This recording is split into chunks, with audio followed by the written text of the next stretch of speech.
आगामी खरीप हंगामाच्या पार्श्वभूमीवर जिल्ह्यातील शेतकऱ्यांना दर्जेदार आणि प्रमाणित बियाणे वेळेत उपलब्ध व्हावे यासाठी मार्डी रोडवरील महाबीज कार्यालयात बियाणांचे पॅकेजिंग युद्ध पातळीवर सुरू करण्यात आले आहे। विविध पिकांच्या बियाण्यांचा साठवण प्रक्रिया पॅकेट तयार करण्याचे काम सध्या कामगारांकडून वेगाने सुरू आहे। महाबीजकडून यंदा सर्वाधिक मागणी सोयाबीन बियाण्याची असून 1500 क्विंटल सोयाबीन बियाणे तयार करण्यात येत आहे। त्यासोबतच तुरीच्या 550 क्विंटल बियाण्यांचे पॅकेटिंग सुरू असून उडीद व संकरित मका आणि पिकांचे प्रत्येकी 100 क्विंटल बियाणे उपलब्ध करून देण्यात येणार आहेत। बीटी कापसाचे सुमारे 3000 पॅकेट्सही तयार करण्यात आले। याशिवाय सेंद्रिय शेतीला चालना देण्यासाठी 200 लिटर जैविक उत्पादने 7000 लिटर जैविक खतांचा साठाही तयार ठेवण्यात आलाय।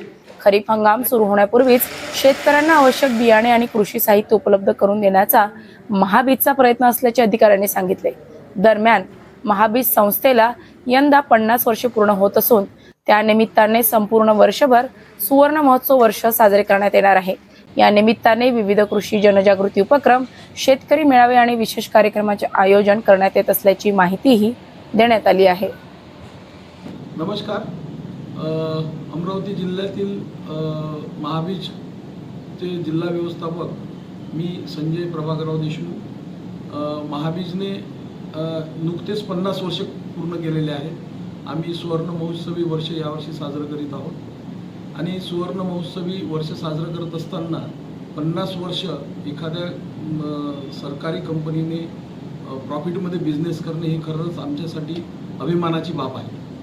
यावर्षी अमरावती जिल्ह्याकरिता जवळपास सोयाबीन 15,000 क्विंटल, त्याच्यानंतर तूर 550 क्विंटल, मूग 100 क्विंटल, उडीद जवळपास 200 क्विंटल आणि बीटी कपाशी 3000 पॅकेट आणि मका जवळपास 200 क्विंटल मका आम्ही यावर्षी अमरावती जिल्ह्याकरिता उपलब्ध करून देणार आहोत। या व्यतिरिक्त यावर्षी आम्ही एका नवीन सेक्टरमध्ये प्रवेश करत आहोत, ज्यामध्ये आम्ही भाभा ॲटॉमिक रिसर्च सेंटरसोबत एक टायअपमध्ये आम्ही 3 प्रॉडक्ट मार्केटमध्ये आणत आहोत। त्यामध्ये एक निमास्त्र आहे, एक फास्ट डिकम्पोजर आहे आणि तिसरं जे आहे ते आहे किट आहे, म्हणजे जमिनीत कार्बची लेवल किती आहे हे तपासण्याकरता एक किट आम्ही शेतकऱ्यांना देणार आहोत। यामध्ये नाविन्यपूर्ण असताना देशाचे पंतप्रधान श्री नरेंद्र मोदी यांनी रासायनिक खतापेक्षा नैसर्गिक शेतीकडे आणि जैविक शेतीकडे वळण्याचा महत्त्वाचा सल्ला शेतकऱ्यांना दिलेला आहे, जेणेकरून जैविक शेतीमधून जो रासायनिक खताचा जो भार आहे तो कमी करण्याकरता यावर्षी महामंडळ याबाबतीत 4 वर्षापासून काम करते आहे। आणि याच्यामध्ये जे आहे ते महाजैविक आहे, रायझोबियम, PSB आणि KMBचं कन्सोर्शिया आहे। त्यानंतर हे सेपरेटमध्ये सुद्धा उपलब्ध आहेत आणि त्याचप्रमाणे एक जैविक बुरशीनाशक आहे ट्रायकोडर्मा।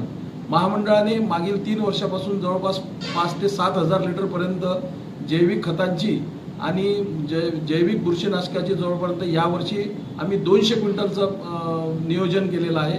मागील आम्ही 145 क्विंटल ट्रायकोडर्मा हे जैविक बुरशीनाशक विक्री केलेले आहे।